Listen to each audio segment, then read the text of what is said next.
সংবিধানের আর্টিকেল 80-তে বলে যে আইন করতে হলে সংসদে যেতে হবে, আলোচনা হবে, বিল হবে, ভোট হবে, তারপরে আইন হবে। আর্টিকেল 142 আছে আর একটা, সংবিধান তো আর সাধারণ কাগজ না, এটা বদলাইতে হলে আরো কঠিন নিয়ম মানতে হবে, আর সেই কাজও সংসদীয় প্রক্রিয়ার মধ্যে দিয়ে হইতে হবে। আবার আর্টিকেল 7 আছে, সেটা বলে যে সবার উপরে সংবিধান, কেউ সংবিধানের বাইরে দাঁড়ায় ইচ্ছা মতো রাষ্ট্র চালাইতে পারে না।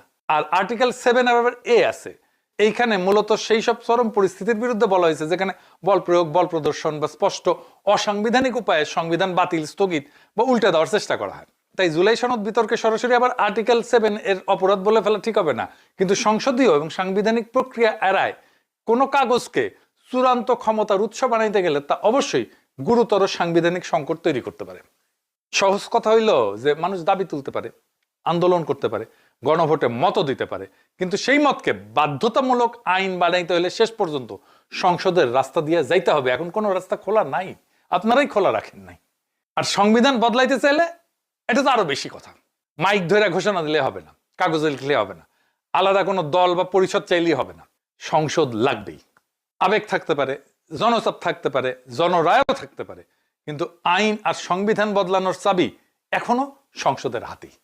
কারণ আপনার এই সিস্টেমটাকে আগে মেনে নিছেন, আগে না মানলে অন্য বিষয় করা যেত, আপনি মেনে নিছেন, এখন ঢুকে কাউমাউ করা যাবে না।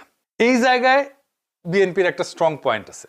তারা যখন বলে সংসদীয় পদ্ধতি ছাড়া জুলাই সনদ বাইন্ডিং কনস্টিটিউশনাল ইনস্ট্রুমেন্ট হইতে পারে না, তখন তারা বর্তমান সাংবিধানিক কাঠামোর ভাষাতে কথা বলতেছে। সংসদকে পাশ কাটায় যদি কেউ বলে এই দলিল এখন থেকে চূড়ান্ত এবং বাধ্যতামূলক, তাহলে সেটা আর্টিকেল 80 এবং আর্টিকেল 142 এর দিক থেকে গুরুতর সাংবিধানিক প্রশ্ন তুলবে। বিশেষ কইরা আলী রিয়াজরা যখন কিছু না বুঝে, আমি কিন্তু এটা আগে থেকে সমালোচনা করতেছিলাম, এখন করতেছি তা না, তারা সংবিধান সংস্কার পরিষদ বা রাষ্ট্রপতির আদেশ দিয়া সংসদের বাইরে আলাদা বাধ্যতামূলক রাষ্ট্র তৈরির কথা যখন তুলছে, তখন এটা আরো একটা বড় সমস্যা, তখন জটিলতা আরো বাড়ে। এই যে আপনারা না মানতে পারেন, কিন্তু লিগ্যাল পয়েন্ট অফ ভিউ থেকে এই জায়গায় বিএনপি ভুল কিছু বলতেছে না। আপনি সারা দুনিয়ায় যে কোনো লিগ্যাল এক্সপার্টকে জিজ্ঞেস করেন, একই রায় দিবে।